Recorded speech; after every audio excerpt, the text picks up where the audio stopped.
Certificate আছে, একটু হাত তুলুন তো। কি গো মায়েরা, হাত তুলুন, সবার ঘরেই তো আছে। আমি জানি সবার ঘরে ছেলে মেয়েদের জন্ম সার্টিফিকেট আছে, কিন্তু আমার গৌরহরের জন্ম সার্টিফিকেট কার কার ঘরে আছে একটু হাত তুলুন তো এবার। কিছু লোকের কাছে আছে, কিন্তু বাকি সবার কাছে নেই কেন? আপনারা কি জন্মদিন পালন করেন না? আমি জানি আপনারা কেউই পালন করেন না, কিন্তু ছেলে মেয়েদের জন্মদিনটা পালন করবেন। কিভাবে পালন করেন? বড় প্যান্ডেল বানিয়ে, কেক কেটে, বেলুন ফুলিয়ে, আবার আপনারা কি একটা ইংরেজি ভাষা বলেন, হ্যাপি বার্থডে টু ইউ। তা আপনারা ছেলে মেয়েদের জন্মদিন পালন করেন, কিন্তু আমার গৌরহরির জন্মদিন তো কেউ পালন করেন না। আমার গৌরহরে অত কিছু লাগে না, সামান্য একটু মিষ্টি আর ফল বানিয়ে দিলেই চলে, কিন্তু আপনারা তো সেটাও করেন না। করেন কি না? আপনারা কেউ করেন না। আচ্ছা, আপনারা যখন গৌরহরির জন্ম তারিখ জানেন না, তাহলে আমি বলে দিতে পারি। আমার একটা শর্ত আছে। কিসে লিখবেন? মনে ডায়েরিতে লিখলে তো, কাগজে লিখলে তো ছিঁড়ে যাবে। আপনি কোথায় লিখবেন? পাথরে লিখলে তো ক্ষয়ে যাবে।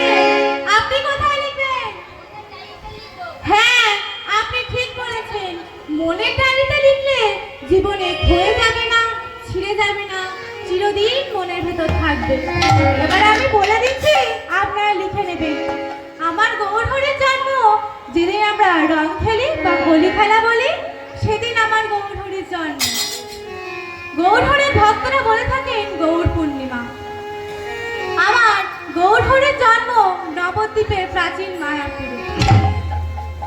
আমার গৌরহরি নিম গাছের তলায় জন্মগ্রহণ করেছিল বলে সতী মাতা ভালোবেসে নাম রেখেছিল নিমাই।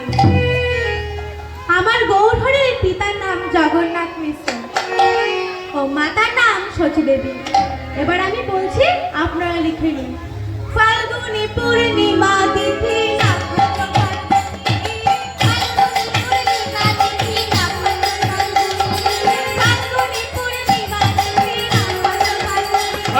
ফাল্গুন পূর্ণিমা তিথি নক্ষত্র ফাল্গুন,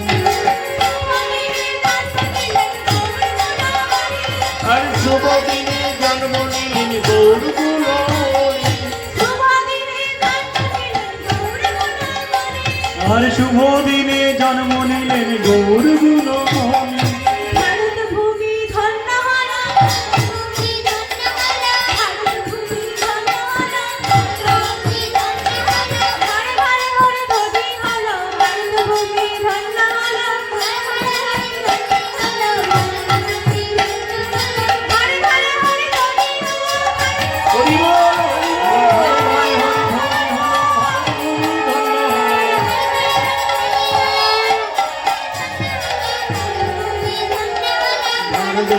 ধন্য